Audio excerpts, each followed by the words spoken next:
Hello, and how you doing? And welcome back to Two Jagoffs. I am your host, Austin Cairns, and we are right here in Point Park University's Media Hub for yet another interview. And ladies and gentlemen, I'm very excited to bring this guest on this week because in the past, I haven't really seen eye to eye with this man, but we are going to put our differences aside and put together a great episode today. Please welcome Amateur Wrestler Reese Hayes. Reese, my guy. It's good to see you. Dude? Yeah, just Reese Hayes today. I'm not even wrestling today. Not even wrestling today. I love it. You're just Reese Hayes. Yeah. Well, thank you so much for taking the time to come on the podcast. First and foremost, how has your day been? Thank you for coming down in the rain too, by the way. Dude, I appreciate that. Thanks for having me. Yeah, it's sick. My day's been good, just been chilling. Just been chilling? Yeah, I've been watching Twin Peaks. So I was watching that this morning, and now I'm here. Now you're here. We're making it happen. How many podcasts have you done before? Just out of curiosity. A handful. I don't know. Maybe like 6 or 7. Like 6 or 7? I did not mean to do the 6 or 7. I was trying not to do it. I think it's been like 6 or 7 podcasts. Okay. But, yeah, the meme aside, something like that. Okay, not bad at all. So I do appreciate you for coming on. I'm trying to get all the Steel City Killers on by the end of the year. That's the goal. I've got Brandon, I've got Casey, I've got MV. Now you're here. Johnny and Nix is next. So nice. we're starting to stack down the dominoes there. I'm really excited for this one. Dude, absolutely. But I'm excited that you're here, and obviously we could talk a lot about 880 wrestling as we get into this and some other things. But before we get into that, I want to talk about your wrestling career. What made you want to get into professional wrestling? So, I've got a background in film, and I discovered Enjoy Wrestling a couple years ago in like 2021 probably. And I reached out to them. I had been out of wrestling for a little while, and I wanted to help out like on their production side. And so I reached out to Scotty Swemba, and he was like, it was their first show at Mr. Small's, and he was like, do you want to shoot ringside? And I was like, okay, that sounds fun. So I did that for a while. I did like all of their small shows for, I don't know, a year or two. And then MV, who was their champion at the time, was like, hey, I'm starting a school. Do you want to do it? And I was like, yeah, I do. So started doing that. Kind of really just started as, something to do and like a research. Honestly, like I've always been interested in making like a wrestling movie, and just kind of fell in love with it. And I ended up being kind of good at it. So your passion before wrestling was filmmaking, yeah. And then filmmaking brought you into wrestling. Yeah, it's actually funny. I mean, wrestling was one of my first passions, when I was a child. Mm-hmm. And through that, I kind of got into filmmaking because I would recruit my friends to put on wrestling matches with me, like in our living room or in the backyard, and I would shoot them. And then I like enjoyed the editing process, and so I got more into filmmaking from that. And then it's kind of come full circle with getting back into wrestling through filmmaking. And it's cool because there's a lot of parallels there too with filmmaking and wrestling, because obviously you can make a lot of stuff out of it, vignettes, promos, segments. There's all kinds of different bits you can make out of it too. Definitely, yeah. And like the storytelling aspect of it's really interesting. Like I come at it from a different angle, obviously, but it's been interesting to have that crossover where like, some of the feuds I've done, I've taken a lot of stuff from my storytelling experience, but then vice versa too. Like there's been things I've learned from wrestling that I've incorporated into my filmmaking work, which is pretty cool. So you get your foot in the door now with 880 wrestling. Obviously you're starting off there. You're part of the first class of it, yeah. And you're still competing there as of today. What, I guess, throughout the time at 880 wrestling, what made you become that amateur wrestler Reese Hayes? Like how did you come up with that gimmick? That's a good question. Like, were you actually an amateur wrestler growing up? Or? Briefly, I was. Briefly? Okay. That's a question I've always wanted to ask you. So. Yeah. No, I did it in, like, middle school, and I really enjoyed it. I wasn't very good, though. My first year, I won my very first match, and then I lost every other match after that. And so that was kind of the like, idea of the character was that I would just lose all the time and never win. And so I went 8 or 9 months at the start of my career losing every match. Like my first 44 matches I lost. And yeah, I don't know. I thought I don't know how I came up with the name, or I just thought it was funny. It's like it feels to me like a throwback to like 80s wrestling. You have like the firefighter or like, the cop guy. And I was like, what if someone's just a wrestler? And so I thought it was really funny. And some people have gotten the joke and dug it, and a lot of people have not. But whatever, it's stuck. I like the sound of it. I like the sound of it too. I mean, you come out with the singlet on and everything, so like you know what's up. Amateur Wrestler Reese Hayes. Throughout your time at 880 though, or even just Enjoy Wrestling, we could loop that together. What was some of your favorite matches that you competed in? Do you have a personal favorite? Yeah, I've got a couple. I mean, anytime I get to wrestle any of my friends is really fun. The match I had recently with Brandon, I mean, we've had a bunch of matches together, but some of the recent ones I really enjoyed. Our hardcore championship match was awesome. And then the match we had after that for the home run tournament. That was a good match. Yeah. I've wrestled Gianni a bunch. I mean, I beat Gianni for my first championship. That was obviously a big moment for me. Feuding with Nick's Wild last year and having that I Quit match was awesome. I gave Casey War his first win. That was exciting. So, anytime I've gotten to wrestle the Buds has been really good. I think one of the matches I'm probably the most proud of, though, was last May at the Enjoy Taco Mania up at the IC Brewing Factory. I wrestled Yaya. And something about that match, like we just really clicked and it really worked well. I had a lot of fun with it. You want to know a funny story about that match, actually? Please tell me. I was a fan at the time. So yeah? You know how like everybody was like up top and then like there was some people down bottom?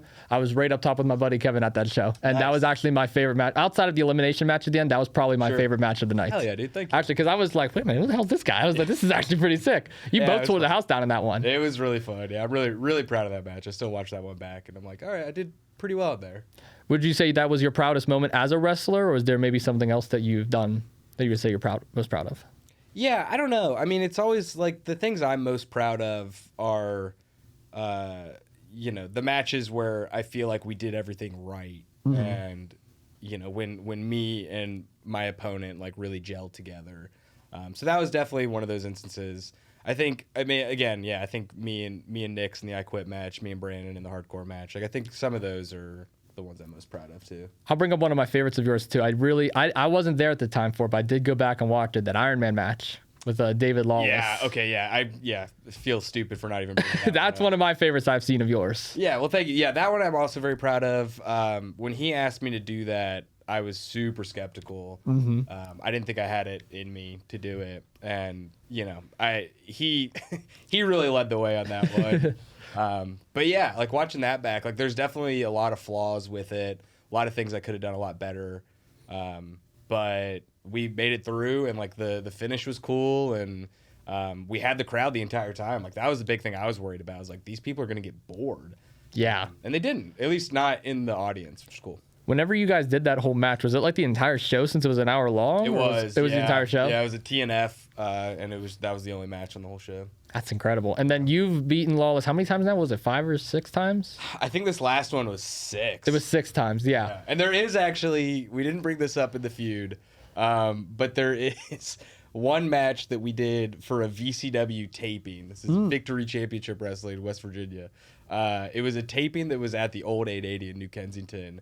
And he beat me in like 5 minutes on the dot. Wow. But we don't talk about that one. That one we just don't bring up. Yeah, see, I didn't even know that one. I would have fact checked you if I would have known it. No. I didn't want anyone to remember that. That's crazy. You can find it. It's on YouTube though. I bet it IndieWrestling.us probably? Or I imagine so. If not, probably... look, it's on VCW's YouTube. Whatever. It's got to be somewhere. Yeah. But no, I enjoyed the Lawless feud a lot because, like, even whenever I had David Lawless on the podcast, obviously we were talking about that, and he was saying you were one of his favorite opponents he actually stepped in the ring with, too. Yeah. And I got to say, some of those matches that you guys did have, they were some pretty damn good matches. We had a lot of fun. And I owe everything to him with all of those. I mean, he just came in with so many ideas and really believed in me and wanted me to do so much. And, yeah, I'm really thankful for that whole – I mean, yeah, he was my first win. You know, after losing for 9 months, he was the first win I had. First win to step it up. At the time of this recording, you're the current 880 hardcore champion. Yeah, I like to call it the 880 pure champion. The pure championship, yeah. And I've got looped into being a judge for that several times in the past. About that. No, it's okay. It's okay. I'm fine with it. I got content out of it, so I don't care. I got some content out of it. But I enjoy this hardcore pure championship run that you're having too, because I feel like a lot of times in wrestling, and correct me if I'm wrong on this, whenever we have like a hardcore title or like a 24/7 title or some sort of title that's like, it has like a certain stipulation to it, a lot of times it kind of gets lost in the shuffle. But whenever you have it like has an identity, you kind of given it the pure championship role. When Brandon had it, he made it the hardcore championship. Beforehand, before I even got there, it was the no ring championship or? Yeah, when it first started, I mean, Brandon was the first champion, and we used to have these no ring shows at the One Up Skate Shop. And so it was the no ring championship, and then then it became the hardcore championship when we stopped only defending it at no rings. Yeah, it gives the title its own identity of sorts, which I think is pretty damn cool. For sure. Now, moving on, whenever you're talking about some of because you said you watched wrestling growing up, was there any favorite wrestlers that you did idolize that you were like, maybe I want to try and like style this guy? Yeah, I mean, growing up, I was a big Rey Mysterio guy, which like I don't wrestle like Rey. Obviously, I do a 619, but you mean the 412? 412, a Tiger Feign kick. Other than that, though, I mean, like obviously when I was young, I loved John Cena. I loved Randy Orton. Shawn Michaels was one of my favorites growing up. And then, as I got older, I got really into, Bryan Danielson. Obviously, I was a big Kurt Angle guy. A lot of those guys. But it's tough because I try not to. I get a lot of Kurt Angle comparisons just because of the gimmick, and like wearing a singlet. And so I try really hard not to wrestle like a lot of those people. I mean, obviously, I do German suplexes and whatever, but you'll very rarely catch me doing an ankle lock or, anything that's like so specifically taken from one of the greats. I can see the Bryan Danielson comparisons at times. I mean, I don't get that comparison. Really, but you I don't? definitely love the guy. Yeah. It's just kind of like the style sometimes because like when you turned heel, because you were a face for the longest time. When you turned heel, I could kind of see like 2018, 2019 Daniel Bryan a little bit. Sure. I mean, when I did turn heel, because a lot of people didn't think I could do it, and maybe they were right. But the big thing that I kept going back to was his ROH championship run when he was a heel. His just like intensity is really cool, and he was the best wrestler in the world, and it was just fun I loved that sort of aspect of his character at that time. It's hard not to like. I mean, Brian's probably my personal favorite of all time. Yeah, I've said that before on the record. And when you got a photo with him. I did get a photo with him. What a guy! What a guy! Cool. It was so weird being backstage and him coming up to me being like, "You must be Austin." I'm like, "Oh my god, this is crazy." That's so cool. I was like, "You were on my locker in 6th grade. Yeah. That is insane." Yeah. He seems like the nicest guy too. Nicest guy. Yeah. Nicest guy. Really cool. Really cool. Whenever you. I'm trying to think of the best way to word it. So you play the heel role now. Is this your first time being heel, like with this most recent run? Like, have you always been a face? Yeah, I mean, I've always primarily been a face. There have been other companies I've gone to where they're like, we need you to be a heel for this one match. That was like a one-off kind of thing. Yeah, and that was always tricky for me because I had never done it before. But, with wrestling, it's like, I don't like to do the same thing ever or for very long. I just find that like monotonous and kind of boring. So, I had been doing this babyface thing for so long, and I had a really long title run and all this stuff, and I just got to a point where I was like, I need to do something different. Got to mix it up. Keep myself excited and keep it fun. And so, I pitched doing this heel turn, and it's been really fun, What do you like better, the heel or face? I think being a heel gives you a lot more freedom, and that's really fun. Being a babyface is easier in a lot of ways. And, I mean, this sounds really pretentious, but for me, being a babyface always came really easily. Getting cheered was never super hard.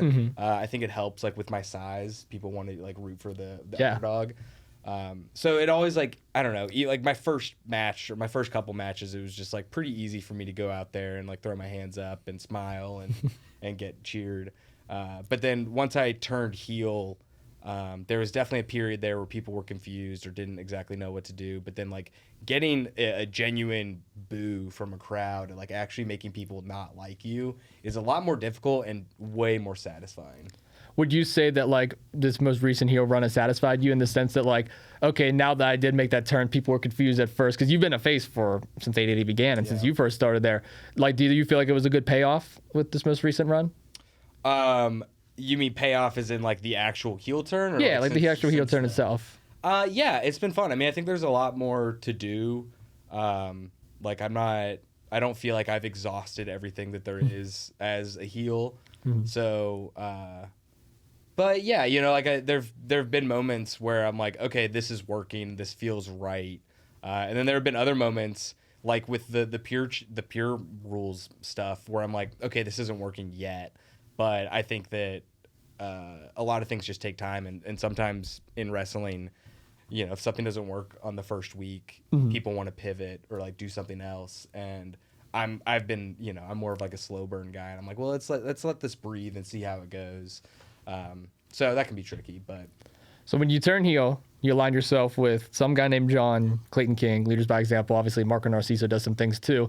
We'll get into the actual logistics of that in a second, but I guess out of kayfabe, I guess if you want to put it like that, what has it actually been like working with those guys? Because, and I'm going to kind of, I guess, break character here for a second too. I actually think that they are some of the most entertaining guys out there on the roster. They absolutely are funny as hell when they are on the mic. Yeah, no, those dudes are so talented. They're just really fun to be around. Working with them has been a lot of fun because, like, they're just so collaborative too, you know? Yeah. And John and Clayton both come with so many ideas, and there's so many things they want to do. And then, you know, we always make it work, which has been really cool because, you know, you have 4 different people who are all coming with different ideas, and we're like, we have to make it at least sort of cohesive. And working with them has been really enjoyable for that, for sure. I could tell that you're having a lot of fun working with them too out there sometimes. Yeah, because like it's just John. He says some of the most random things. Yeah, and John and Clayton are both so good on the mic. Yeah. That was one of the big things that I wanted to do when I turned heel. Because babyface promos are tough. Like, it's really hard to be like, I'm a good guy and I'm gonna kick his ass. You know, it's like, it's challenging. And so that was a big thing when I turned heel. I decided I wanted to wrestle fewer matches and talk on the mic more and like hone those skills. And so, you know, teaming up with them made it a lot easier for me to, you know, just watch them, see what they do, and then get the reps to actually like get better at it. And I feel like they do such a good job of that too, because like it's believable with a lot of this stuff they're doing too. Oh yeah. Like lead by example, like it's the Dare logo. Like I love it. Yeah. It's such a cool. And it's so ridiculous. It's so campy in so many ways, but you believe them because they are 100% fully committed. That's a big thing. Now talk about the current landscape of 880 wrestling. What do you? This is the new chapter. Obviously, they're in the warehouse. They're now in town. What's your thoughts on that? I love to get the wrestler's opinion on it because we're now in a new location. It's a cool place. I started off in the shop era, so I came to New Kensington like maybe 1 or 2 times. Sure. Because that's a bit of a drive for me. I'm from Carnegie. Yeah. So when I came to the shop, obviously that's how I got my foot in the door. Started doing video, blah blah blah blah, commentary. Here we are. Now that we're in this new location, since you've been there since the beginning, like, what is this one like? Does this one feel different to you? Yeah, I mean, I love the warehouse. I think it's super cool. It's got a really good look to it. It's got so much more space, which is really nice. I also really like the shop. I thought it looked really cool on camera. I did not like wrestling in that 16-foot ring. When we had the 18-foot low boy, it was a lot better. But you know, I think that the shop looked the best on camera. That's how I felt about it. New Ken had, like, the OG 880 had a really good vibe. We really, like, you know, MV owned that space, so we were really able to make it our own, which was really cool. But this new spot, I mean, it's right now, to me, it feels like it needs a little more character. And so, like, that's something that'll come with time for sure. But I mean, I love wrestling there. I think it's nice to have a larger locker room. Yes. The location's great. You know, everything about it I think is building to where we want to go, which is really cool. And then still going to the Penn Brewery every once in a while too, and doing shows other places. I mean, I feel like it's in good hands right now. Yeah. Did you go to any of the Enjoy Bottle Rocket shows? The Enjoy Bottle. I went to the one earlier this year. Okay, yeah, because that was past cool. year. Sorry. They did that the past couple years. Okay. And so like I've had matches there. Like my first Enjoy match was there, you know. And so like that was really cool, and doing those shows is always a lot of fun. And so when we got that opportunity to go there, I was super stoked about it. Didn't they have like a different locker room? Like weren't you guys like upstairs for the one show? Yeah, there were two different places that we've done it. There's a music studio up there to like on one side of the building, and then there's an Airbnb upstairs on the other side of the building. I didn't even know that. And so the past 2 times they've gone there, they've rented out this Airbnb for us to use as a locker room. But the first time we were in this music studio. It's pretty cool. That is actually pretty sick.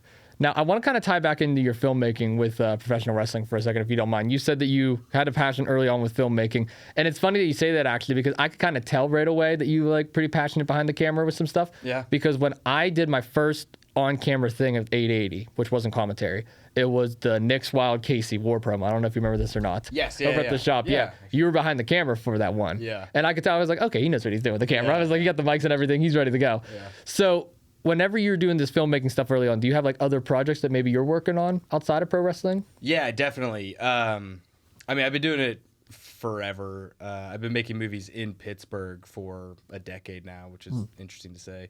But I've done a lot of short films and like web series. I've done a lot of music videos.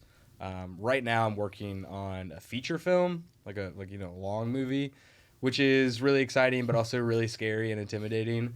And so that's kind of like the next big goal. But in 2024, I had a goal of making 6 short films throughout the year, and so I pretty much did that. I think there was maybe more like 13 or 14 months, but I got it done. So yeah, it's been fun to do both. Like wrestling is very much a constant, and I can always kind of do that. And then filmmaking is like kind of a hustle. It's tough to get a bunch of people together for no money and be like, hey, let's go shoot something in the rain all day. So are you doing like every role in it? Like you're directing it, you're running camera and everything for it? Or do you like have like a little team behind it too? It depends. It depends on, like, I've definitely done it as a one-man crew. Again, I'm making this stuff for no money. I very rarely have like a budget. But the past couple ones I've done, I've actually gotten Scotty Swemba of Enjoy Wrestling to help me shoot it and do the sound and stuff. So then I can kind of focus on directing and writing and all that stuff, which is more where my interests lie. But yeah, I've definitely done my fair share of doing every single role. Was it something like you went to school for and everything too? Or? I'm a film school dropout. So I went for a year. Where'd you go? The University of North Carolina School of the Arts. Oh, wow. In Winston-Salem, North Carolina. Yeah. So I would have graduated in 2018, but I dropped out in 2015. You were like, nah, I've got this. I really just didn't like it. I just wasn't a fan of the school itself. And like my professors. I mean, some of them were great, obviously, but I knew like the first week that it wasn't for me. Mm-hmm. But my mom was like, "You're not dropping out already," and so I stuck through the first year, and then dropped out. And then you're like, "Nah, I'm done." And with this. now I'm still paying for it. So. Yeah, well, college sucks. Point Park, you didn't hear that. College does suck, but Point Park, you did not hear that. Yeah. That love come free. Point Park. Actually, I've got most of my friends who I make movies with here graduate from Point Park. Really? Yeah. I'm not surprised. They have a pretty good film program down here. Yeah, it's really good, and pretty much all of them were stoked about it, and so. Make it happen. Yeah, for sure. Is there a movie that you're most proud of that you made so far, or is there a project you are most proud of? There was a web series that I made with my buddy Eric, and we spent 5 years making it, and that was definitely a project that he and I were doing everything. So like we wrote it together, we both act in it. Like pretty much, like I would say 80% of it is he and I in front of the camera with the camera on a tripod and doing it that way. And yeah, it took us like 5 years to do 7 episodes, and then we cut it together. It ends up being like a 2.5 hour thing. I'm really proud of that just because it was a marathon and we made it through. It's like not very good, and it's funny because we made it in order. So like episode 1 is significantly worse than episode 7. What was it mostly about? It's about 2 substance abusing like stoners who solve paranormal mysteries in their neighborhood. That actually sounds funny as hell. Yeah, it's called Cobblestoned. It's very goofy, very silly, but we had a lot of fun making it, and had worked with a bunch of our friends who are actors, and so yeah, that one I'm really proud of. And then more recently, I made one called How to Drive Home Drunk, which I also star in. Me and my truck, and it's about a dude who drives home drunk. He's just completely hammered. Yeah, well, he's a little tipsy. A little tipsy? Okay. So whenever you're making these movies, is there like a certain like genre kind of goal that you have in mind, or do you like make a little bit of everything? Yeah, I jump around a lot. Jump around? Yeah, I've done a little bit of horror, a lot of comedy, fair share of, pretty melodramatic dramas. Especially with the short films, I like to, if I'm working on something for a weekend or whatever, it's like, let's do something different. Let's try something we haven't done before. And that's always fun. Do you ever do like any kind of like social media stuff too? Like, is it mostly just like the filmmaking side of things that you're into? Like, you're not really into like the content creating, I guess? I have tried very hard to do that, but I'm really bad at it. Content creating? Yeah. In 2020, before everything shut down, I started a weekly vlog, and that was with the goal of, pushing everything towards my web series that I was making, Cobblestone. And so I was doing this vlog every single week I probably did it for 9 months. Wow. So I did 37 episodes or something like that, weekly. And it was really fun, and I really enjoyed it, but it's so much work. It is. And I realized too that like there were vlogs I was making not about filmmaking that were doing really well. Mm-hmm.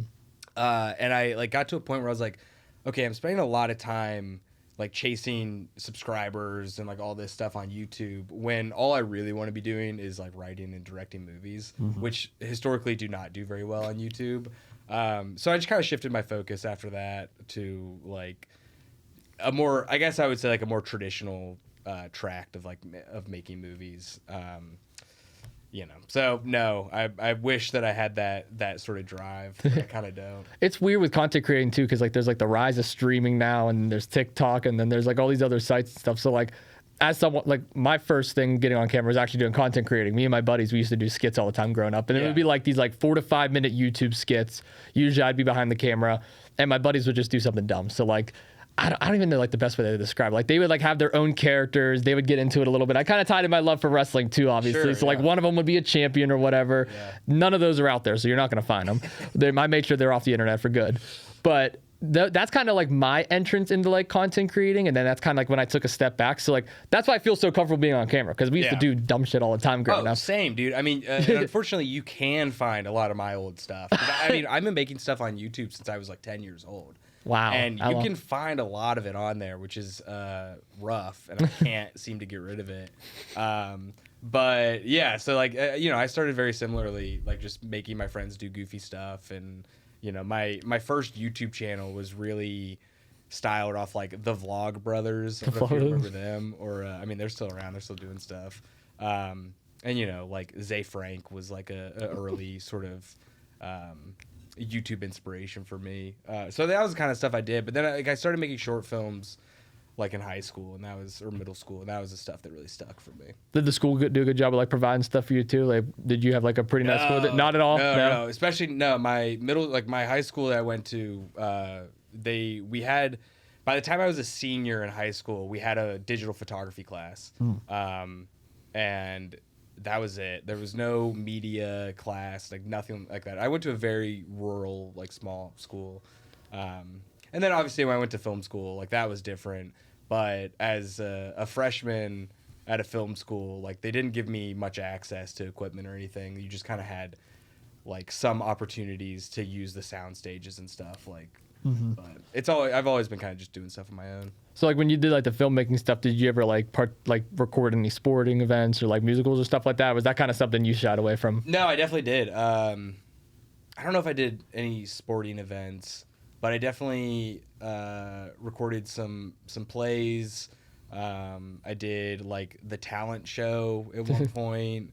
I mean, I shot some weddings in high school, which was crazy. Like people paid anything. A couple $100 to do that. That's good money, actually. I mean, it was for like $300, so not, but I was 16 or 17 years old, so. That's a car payment for me. Yeah, there you go. But yeah, no, like for a while, I did a lot of freelance stuff early on in my 20s where I was just like, I would do anything with a camera. And then I got burnt out from doing that, and I was just like, the thing I've tried to avoid for my entire like filmmaking career is making it feel like work, like it's very much an art and like a passion for me. And so I never really pursued, any sort of financial stability through it, which is silly because it is my only marketable skill. But more recently I've gotten more into doing editing gigs and stuff like that. But yeah, I've always tried to separate the money side of things with like the creative pursuits. Of course, and you kind of got to find the perfect balance there too, because like you could pump out as much content as you can, but at the end of the day, you might not make $1 after that. Yeah. Or maybe you're doing this one thing, and that is actually where the money is. So you kind of got to be smart with it. I mean, like this podcast, it's not monetized at all. I've said it before on record. Yeah. So like I'm not making anything off this, but it's the content, it's the drive. I love podcasting. Exactly. I love talking. So put that content out as much as you can. Yeah, no, for sure. And I wish that I was quicker at like making short films and stuff. If I was able to do them like every week or every other week, like it would, you can build traction that way, but it's just not really how I work. And so it takes me sometimes months to make something that's like not very long. and then you just you lose that steam really quickly.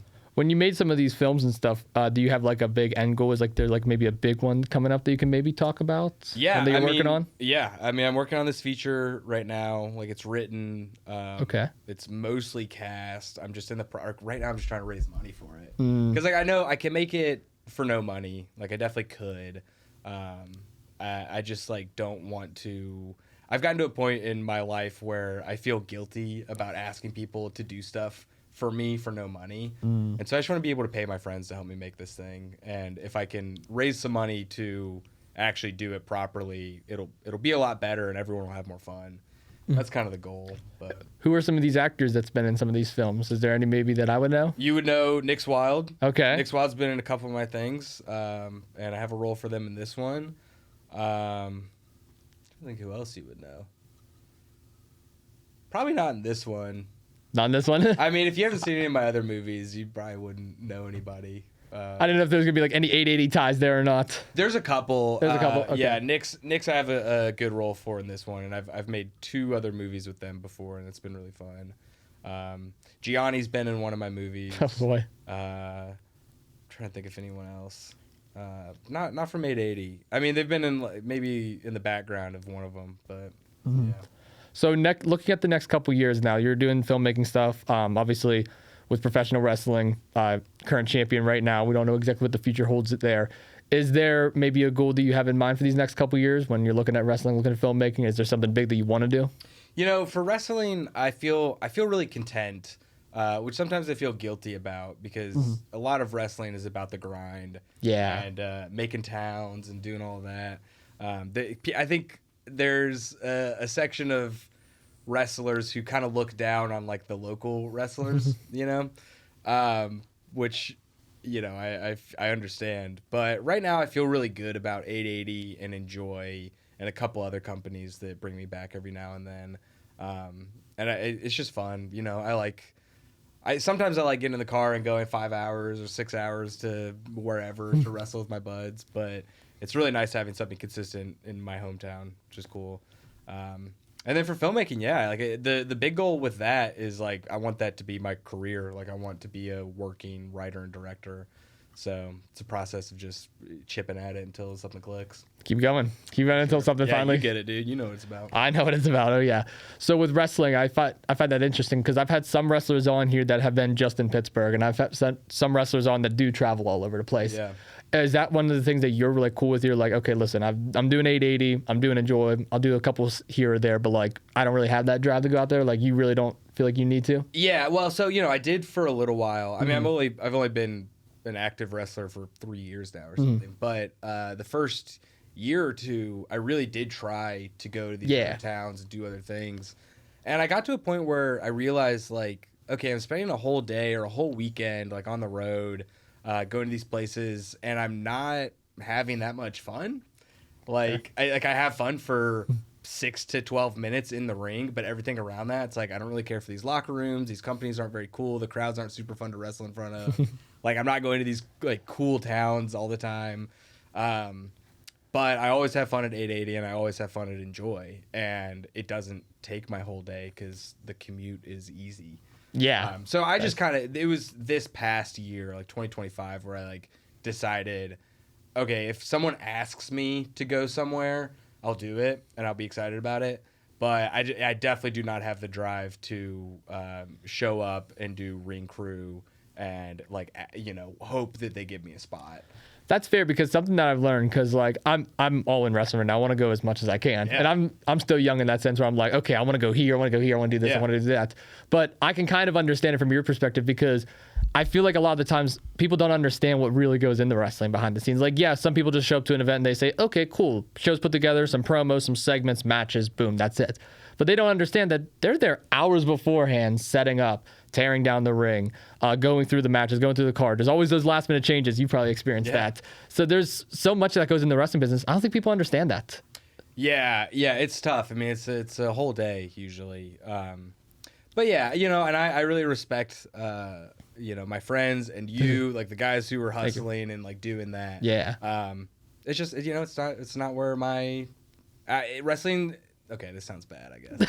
It's okay. Wrestling has been a very rewarding and fun hobby for me. Okay. In a lot of ways. And I love it. And the friendships I've made through it are, friendships are going to last me a lifetime. And I'm super grateful for everything I've done and been given opportunities to do. But I'm not trying to get signed on TV, Right. I'm not trying to travel the world as an independent wrestler. It's just not my path. Which is totally fair. I feel like a lot of people feel that same way too, like with what they're doing right now. They're like, you know what? I love doing this wrestling thing. I'm going to keep it on the side, but I have other passions outside of that too. Yeah. And I feel like too many people too are like attached to just wrestling. Like, oh, I just want to do wrestling. You kind of got to do a little bit of everything. And that's super cool. And like, I've got friends who all they do is filmmaking too, Yeah. And I respect that as well. But, when you dedicate your life to one thing in particular, I feel like you lose out on a lot of other opportunities and a lot of perspective of other things. Like, I don't know. There's just, you got to do other things and go other places. And, but also if you have that drive and that passion to go for something, you like follow that and do it. For sure. You're not even the first person that said this on this podcast. We had Roger Lenhart on. He's a 7-time Emmy Award-winning sports producer. Okay. He's done Super Bowls. He's done Stanley Cups. He's a professor I had at Point Park. So I brought him on, and I was like, give me some advice. Like, what advice would you give the young students? And he actually said something pretty similar to you. And he said, well, if you have a drive and you have passion for one thing, obviously do everything that you can to do it. Yeah. But don't say no to anything else. Keep going and doing every other thing that you can do. So I've kind of taken that advice to heart. I love professional wrestling. You know that. That's my passion. I want to be there. I want to do commentary. But at the end of the day, if there's a volleyball gig that pops up, I don't really care about volleyball, but call it. It's a different experience. Yeah. It's a different. And you'll learn something and you'll meet somebody and could lead to something else. Makes total sense. Like the whole AEW experience actually came because of an event that I went to that I really didn't want to go to. Yeah, sure. I was kind of looped. It was about the World Cup. It was a World Cup seminar.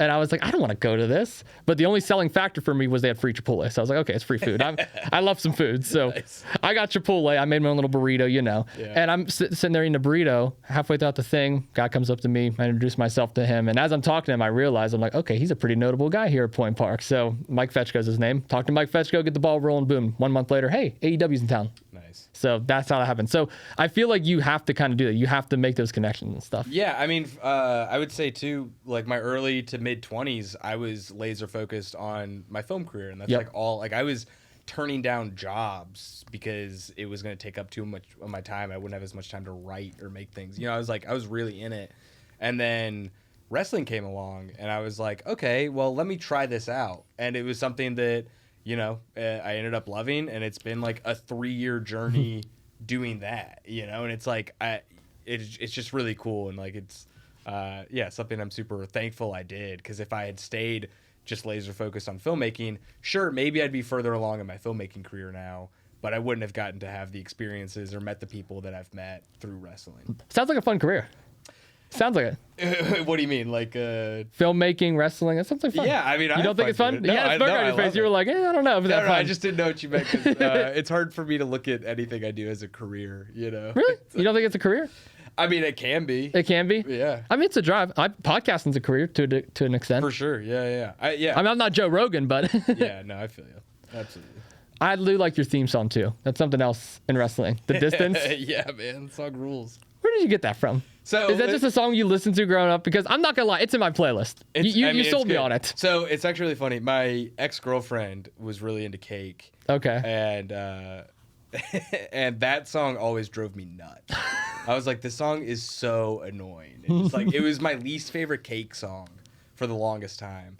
And then when I came up with the idea of Amateur Wrestler Reese Hayes and the idea of losing every match, I was like listening through a bunch of songs, and when I like thought of that one, I was like, oh, this fits really perfectly, because it's about somebody who doesn't win but just keeps trying. And so I was like, it just like fits the character really well. And then you listen to it more, and it's like, oh, it's got this killer like bass riff. Like it's a sick song. It's still not my favorite Cake song, but it's like definitely grown on me in a lot of ways, and it gets me amped up now. That's like the big thing. I feel like a lot of wrestlers hate their theme songs. Well, you listen to it all the time, yeah, every week. And like for a while before I was having like super consistent matches, I would listen to it to hype me up. And so like, I've just heard that song more than I've heard like any other song. It's just stuck in your head at like this the point. First 60 seconds of it, I think it's a banger. I don't care. No, it totally is. I love it. I love Cake, and I'm super. It was something that was early on I realized, like, if you have a good look and a good song, you'll get over really easily. It's a good point. I mean, shit, NBA got it. Renegade. It's hard not to get behind Renegade. For sure, especially in Pittsburgh. King of Pittsburgh, Renegade. I mean, magic right there. What was the best advice you were given getting into the wrestling business? Was there ever a wrestler that maybe you looked up to, maybe you shared a locker room with, maybe even just a coach, trainer? Okay, I will tell you, I'm sure there's a lot more that I could think of, but this one came to mind. Okay. It was the first time I met Jack Pollock, and he gave me some great advice that I didn't listen to. Okay. He told me that, he like hyped me up a little bit and told me that if I really wanted to make a go for it, that you got to make the towns. You got to go to any show you can, chase after any opportunity that's available. And he was like, through that repetition and through just doing it all the time, like that's how you're going to get somewhere. Yeah. Excellent advice. Followed it for about a year and then went, I don't want to anymore. You don't want to do it. Yeah. But no, I mean, I can't think of specific things right off the top of my head, but like those 6 matches that I had with David Lawless, like those were insane learning experiences. Like I learned from MV Young every single time I wrestle him. There's just, I don't know. It's all about just talking to people and learning those things that you don't get from, Lawless gives some great advice too. I mean, he's a lawyer, so he's a good talker anyway. He's so smart. He came down here and he was sitting in this room probably for like an hour and a half after the episode was over, just giving advice. Yeah. And he's like, hey, I know you're not going to be a wrestler, but here, let me tell you this, let me tell you this, let me tell you that. And I sat and listened. I was like, phone down. I was like, let me listen. I'm in class right now. No, it's great. And he loves it so much. And it's, I'm sad he's not doing it anymore. I'm sad I had to retire the guy. But you did. You bastard. How dare you? He had it coming. He had it coming? Okay, that's fair. I mean, it wasn't fully you. It was kind of a mishap with Casey, but that's besides the point. We'll just leave it at that. Sure. I do have one final question for you, Reese, before we end off today's episode. Sure. I ask literally every person, this wrestler, broadcaster, politician, doesn't matter. I ask literally everyone I bring on this podcast. Let's go to a restaurant. Favorite place to grab a meal? I'm a fat ass. I love food. I'm a foodie. Katie Arquette will be mad at me if I don't say that. Man, there's so many. We talking specifically Pittsburgh? It could be anywhere. Preferably Pittsburgh, because I may or may not try it in the future. Okay. I'll give you one that I really love that is expensive. Okay. I'm going to give you 2, though. Okay, that's the one in Pittsburgh is expensive, and I don't go too often, but I love it. It's called Umami. It's in Lawrenceville. It's like a fancy sushi bar. But they have this fried chicken that I'm pretty sure is just like an appetizer. But it is some of the best fried chicken I've ever had. It's the closest to how they do fried chicken in Japan that I've been able to find in Pittsburgh. And it's really good. That does sound actually fire. But it is expensive. Their sushi's really pricey, but it's really good. And then the other one I'll give you is probably my favorite restaurant in the world. It's called The Commissary. It's in Memphis, Tennessee. Okay. Where my family lives. And it's just like a really old-fashioned, old barbecue spot. They do like the best rack of ribs that I've ever had in my life. Would you say that's your favorite food, or do you have like a different favorite? I don't know if it's my favorite food. I do love a good rack of. No, I'm not picky. You're not picky at all. Okay. I grew up really picky, but then I fought my way out of it, thankfully. But yeah, Memphis does like a dry rub, like like there's everywhere does their barbecue different, but Memphis does like a dry sort of barbecue, dry ribs, and I'm just really into that. I think it's really good. I'm a burger guy, so that's what I am. Plain guy. What's your favorite burger in Pittsburgh? Favorite burger in Pittsburgh? Yeah. Put me on the spot now. Yeah. Shit. See, I don't really go to all these big, fancy, expensive places because A, I'm a college student. Yeah, I get it. B, I just don't have made my rounds. I'm not gonna lie. Red Robin has some pretty good burgers. Red Robin? Red Robin got good burgers. Okay. You don't like Red Robin? No, I can't even comment on that. I don't know the last time I went to a Red Robin. I'm just sad that you picked like a chain. Yeah. I'm trying to think like of a local restaurant that actually has good burgers. Okay, I forget what the restaurant's called, but there's this one out in Rennerdale that's a little local diner. They actually have a really good burger. Nice. It's cheap. Cole's Pub. Okay, it's a little bar restaurant. Cole's one of my Pub. favorite burgers was the Squirrel Hill Cafe, the Squirrel Cage. Okay. It might have changed now since COVID. Some things have changed. I haven't had their burger in a while, but that was one of my favorite, like cheapest burgers I could find. It's hard to find cheap stuff nowadays too at these damn restaurants. Squirrel Cage still is very cheap. Is it? Okay. I mean, it's like it used to be a smoky bar. It's very much like a dive. I mean, but it's awesome. Are you 21? How old are you? I'm 22. Okay, cool. 22. Yeah, you should go to the Squirrel Cage. Okay, I'll go there. Get their burgers. I appreciate you asking me too. That means I still look a little bit young, I guess. Yeah, I'm not sure. You know, you're a college student. It's hard to tell sometimes. I will say one of the other best places I like to go. Love the Brazilian Steakhouse. I don't have the money for it all the time. Where but is that? Texas de Brazil. Oh, Texas down de Brazil. Yeah. Station Square. Yeah. Yeah. That place is amazing. Yeah. I went to a Texas de Brazil when I was for my 9th birthday. Mm-hmm. And my cousin ate so much that he threw up on his way to the bathroom. Oh my gosh. Yeah, it was a great moment. I mean, it's a pricey ass place, but I mean, it's good. I mean, they just keep coming. They just keep on coming to flip it over. They still do like the red and green Yep. thing. That's awesome. Did you ever get the meat sweats from there? Dude, I don't think I've been since I was 9 years old. Hey, did you get it when you were 9? I don't remember. You don't remember? Yeah, I don't know. The meat sweats are real. I'm just telling you right now. If you ever go back. Oh, that like meats, like you eat so much. Yeah. It starts to sweat. Oh, yeah. Sure. It's bad. Yeah. It's real. You know who really struggles with that? Who? Brandon St. James. Does he? Yeah, that dude, anytime I see him eat a chicken wing, a hot wing, he just starts sweating like profusely. It's hilarious. So you're telling me the guy that puts his body on the line every single freaking month in Canada can't take a damn chicken I'm not wing? saying he can't take it. He Okay. does it. I'm just saying it makes him sweat. It's just a bodily reaction that he has, and he just starts seeing sweat dripping down his nose. But he keeps going. He doesn't stop. You know? That's crazy. It's awesome. Out of all people, I would not expect him to be. That's actually hilarious. I'm totally messing with him on Thursday now. Thank you for that. Yeah, you got to. That's my ammunition that I have. There you go. Well, Reese, I appreciate you so much for coming on the podcast today. I do want to give you the final chance. Any final words? Where can the listeners find you? Anything you would like to leave with the audience? When is this coming out? Not this Sunday, the following. So, Dang. Okay. Well, we'll have missed 880's King of the Cold. yeah, unfortunately, by a weekend or by a couple days. Yeah, just a couple days. That's all right. I mean, I guess come to Thursday Night Fights at the Warehouse in Allentown. We got you can see me at the Enjoy Odyssey on March 14th. I guess that's about all I got. All right, well, awesome. Well, Yeah. Reese, appreciate you, my guy. Dude, thanks for having me. You're the very best. Thank you for coming on. We'll leave your socials, everything to description, so they can go find you on Cool. Instagram. Rock and roll. Amateur Wrestler Reese Hayes. Shouldn't be that hard to find you. It's easy. Got a pretty notable mustache. W mustache, by the way. Well, thank you all so much for tuning in. I'm Austin Cairns. We'll see you on the next one.